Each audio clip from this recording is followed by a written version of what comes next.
Le 15 juin 2022, j'ai fait face à ma mortalité dans un accident de voiture choquant qui m'a conduit à rencontrer Jésus et à dévoiler des vérités troublantes sur le faux prophète. Cette rencontre a transformé ma vie, révélant la tromperie qui se cache dans notre foi. Restez à l'écoute. Ensemble, nous allons éclairer les vérités cachées qui pourraient garantir votre sécurité spirituelle. À 39 ans, je me sentais perdu. Ma foi avait été ébranlée par les difficultés de la vie, entre le stress croissant au travail et les turbulences dans mes relations. Alors que je circulais dans des rues familières, j'étais perdu dans mes pensées, sans réaliser à quel point la vie peut changer rapidement. Je ne savais pas qu'à quelques instants de là, je ferais face à ma mortalité dans un accident de voiture qui me mènerait à rencontrer Jésus et à découvrir une vérité au-delà de tout ce que j'avais pu imaginer. Ce qui s'est passé ensuite a tout changé pour moi, et je vous invite à poursuivre ce voyage et à être témoin du tournant de ma vie. Le trajet était routinier, une de ces soirées où mes pensées pouvaient vagabonder comme le soleil déclinant dans le rétroviseur. Soudain, tout a changé. Un conducteur imprudent a coupé dans ma voie. Mon cœur s'est emballé alors que je tournais le volant, essayant d'éviter une collision. Tout s'est passé en une fraction de seconde, mais le temps s'est étiré dans cet instant, une éternité tenue en une seule respiration. Et puis, l'impact. C'était un fracas tonitruant et glaçant qui faisait sentir que le monde autour de moi s'effondrait en un instant. Je me souviens des détails qui affluaient comme une réalité froide et crue. Il était 7h15 du soir, le 15 juin. Ma voiture a perdu le contrôle, et tout à coup tout est devenu noir. À ce moment-là, je n'avais aucune idée de ce qui se passait autour de moi. Les paramédics ont ensuite rapporté que j'étais cliniquement mort pendant plus de 6 minutes. 6 minutes. Une vie entière compressée en un seul événement. Alors que je m'éloignais, j'ai vécu quelque chose de curieux. L'angoisse a d'abord flotté dans ma poitrine, mais a rapidement cédé la place à une étrange tranquillité. J'ai ressenti cette déconnexion avec mon corps, comme si je flottais au-dessus de tout. Et puis, il y avait cette légèreté euphorique, comme si la tension du monde fondait simplement de mes épaules. Tout le poids, l'angoisse et les questions sans fin se sont évaporés dans une étreinte chaleureuse que je ne m'attendais pas à ressentir dans un moment si périlleux. C'est dans cette profonde obscurité que je me suis retrouvé transporté vers un royaume empli d'une lumière inimaginable, quelque chose qui défiait toute logique et raison. Bien que je ne puisse pas le saisir entièrement à ce moment-là, c'était un aperçu d'une réalité qui remettrait en question tout ce que je croyais savoir sur l'existence. Ce que j'ai vu ensuite était indescriptible. J'étais dans un paysage tranquille et rayonnant, des couleurs que je n'avais jamais vues auparavant, vibrantes et scintillantes, avec un ciel qui semblait vivant, pulsant d'énergie. J'avais du mal à croire mes yeux, et pourtant, un sentiment de familiarité m'envahissait, comme si j'étais rentré chez moi, dans un endroit que je ne savais pas avoir perdu. Et alors, là, il était, Jésus, se tenant devant moi, radieux et accueillant, une présence qui m'attirait comme un papillon vers la flamme. En observant sa silhouette, un sentiment écrasant d'amour et de sécurité m'enveloppa. Je n'avais pas besoin de cacher mes peurs ou mes inquiétudes. C'était comme si tous mes fardeaux fondaient au moment où je pénétrais dans cette lumière. Mes pensées chaotiques et mes doutes semblaient insignifiants dans cet espace. C'était comme s'il connaissait chaque lutte que j'avais affrontée, chaque question que j'avais posée dans le silence de mon cœur. Lorsque Jésus parlait, ce n'était pas seulement avec des mots. C'était une communication profonde qui résonnait avec mon essence même. Il plongeait son regard dans mon âme et me disait « Jonathan, tu es ici pour une raison. Tes luttes ont un sens. » C'était profond, pas seulement réconfortant, mais transformateur. Le poids de mes inquiétudes, l'obscurité dont je luttais, semblait soudainement avoir un but. Chaque difficulté que j'avais affrontée s'était cristallisée en ce moment de clarté, donnant un sens là où il n'y avait eu que confusion. Plus tard, j'apprendrai par des dossiers médicaux que mon cœur avait cessé de battre pendant plusieurs minutes durant cette rencontre. Il est surréaliste de penser à cela, comment j'étais à la fois ici dans ce royaume divin et pas du tout dans le monde que j'avais connu. Mais au milieu de cette connexion divine, quelque chose de plus sombre commençait à se dévoiler, une révélation qui changerait à jamais ma compréhension du monde. En un instant, une vague écrasante de clarté me submergea, alors que Jésus communiquait le concept du faux prophète. Ce n'était pas seulement des mots, c'était comme si l'on me révélait un secret de l'univers, quelque chose qui tirait sur l'essence même de ma compréhension. Je pouvais ressentir la gravité de cette révélation.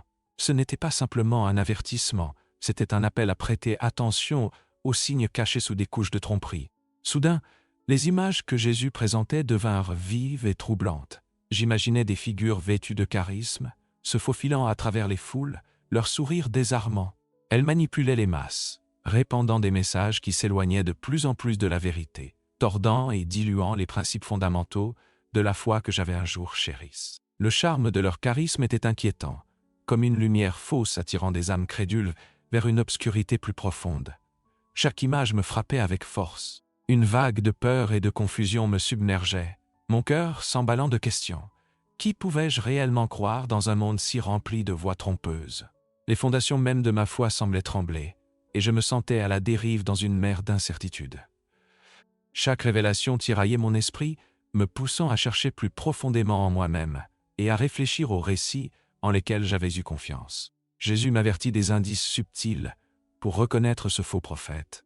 Il expliqua que la manipulation débuterait souvent discrètement, présentée comme une offre attrayante, enveloppée dans un message juste. Je pouvais sentir l'inquiétude dans sa voix, et elle résonnait dans mon cœur, comme il serait facile d'être entraîné, de confondre une belle façade avec une vérité authentique.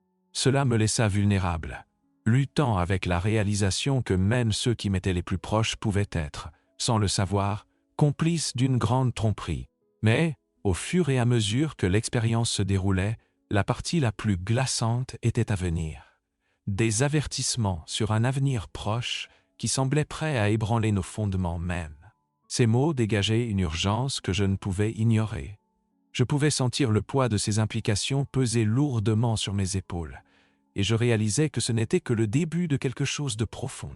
Alors que je me tenais devant Jésus, une urgence m'enveloppa, différente de tout ce que j'avais jamais ressenti. Il commença à partager une vision troublante de l'avenir, un aperçu qui me glaça le sang. J'observais, incrédule, la société qui, presque avec joie, adoptait l'agenda du faux prophète, croyant que cela était pour leur bien. Il y avait des grands rassemblements remplis de foules ferventes, des chants résonnant autour de moi, des âmes perdues dans un optimisme enivrant, tout en s'approchant dangereusement de la tromperie. Il parla de changements sociétaux, expliquant que la transformation se déroulerait par phases, certaines commençant dans les 2 ans à venir. Il était surréaliste d'assister à cette émergence chaotique d'idéologies tordues, se masquant sous le prétexte de l'illumination. Mon cœur s'enfonça alors que le poids de cette révélation s'installait. Comment le monde pouvait-il être aussi facilement trompé? Murmurai-je, luttant contre le sentiment d'impuissance qui m'envahissait. L'anxiété viscérale de comprendre la profondeur de la manipulation était accablante. Je pensais à ceux que j'aimais, à ceux qui pourraient suivre aveuglément, et mon cœur se serrait pour ceux qui ne verraient pas la vérité. Chaque image vivante, peinte par Jésus, déclenchait des questions en moi. Que devais-je faire avec cette connaissance? Je sentais le conflit bouillonner en moi. Une tempête de doute et de peur. Que dois-je faire maintenant? Me demandais-je alors que ces grandes vérités déconstruisaient tout ce que je croyais savoir sur la foi et la spiritualité. C'était une fusion chaotique de clarté et de confusion, comme si j'étais déchiré entre 2 mondes. Mais alors, perçant dans mon tourbillon de pensées, la voix de Jésus me guida avec une assurance inébranlable. Cette révélation n'était pas qu'un simple avertissement, c'était un appel à l'action. Je réalisais qu'il était de ma responsabilité de devenir un phare de vérité, d'aider les autres à reconnaître la tromperie sur le point de les engloutir. Je ressentais la gravité de ce message s'installer dans mon cœur. C'était plus grand que moi, et bien que cela me remplisse d'appréhension, il y avait aussi une étincelle de clarté me poussant en avant. L'urgence d'éveiller les autres résonnait comme un battement de cœur, et malgré ma peur, je savais que je ne pouvais pas me détourner de cette responsabilité. Et donc, alors que la vision commençait à se dissiper, je me tenais au bord d'une nouvelle compréhension, prêt à embrasser ce que cela signifierait d'intégrer cette connaissance troublante dans ma vie. Je pressentais que ce qui m'attendait était à la fois intimidant et crucial, me rapprochant du but que je devais embrasser. Lorsque j'ai enfin ouvert les yeux à l'hôpital, tout semblait différent. Ce n'était pas seulement l'odeur stérile de l'antiseptique ou le léger bip des machines. C'était quelque chose de plus profond. J'avais fait face à un carrefour. Retourner à ma vie d'avant, pleine d'incertitude et de confusion, ou embrasser cette nouvelle compréhension et cette responsabilité qui brûlaient en moi. Ce que Jésus m'a révélé n'était pas qu'un simple éclair de lucidité. Cela a allumé un feu dans mon âme, un engagement envers le discernement, pour réveiller les autres d'un sommeil spirituel où les enjeux ne pouvaient pas être plus élevés. Je connaissais trop bien les dangers qui se cachaient dans l'ombre, l'attraction douce des enseignements trompeurs déguisés en vérité. Avec chaque fibre de mon être, je me sentais vivant d'un but, déterminé à empêcher les autres de se laisser égarer par le charme de la tromperie. Je veux partager quelques conseils pratiques qui pourraient vous aider à naviguer sur votre propre chemin. Je vous encourage chacun à explorer profondément vos croyances. N'acceptez pas les doctrines sans les remettre en question. Défiez tout, cherchez la clarté et testez toujours les enseignements par rapport à ce que vous savez être vrai. N'hésitez pas à poser ces questions inconfortables qui surgissent dans votre cœur. Posez-les, laissez-les vous guider vers une base plus solide. Sachez qu'il est normal de douter, de chercher, de vagabonder à la recherche de ce qui résonne avec votre esprit. Si cette expérience résonne en vous, je vous invite à vous abonner, à aimer et à partager cette vidéo avec ceux qui pourraient bénéficier de cette révélation.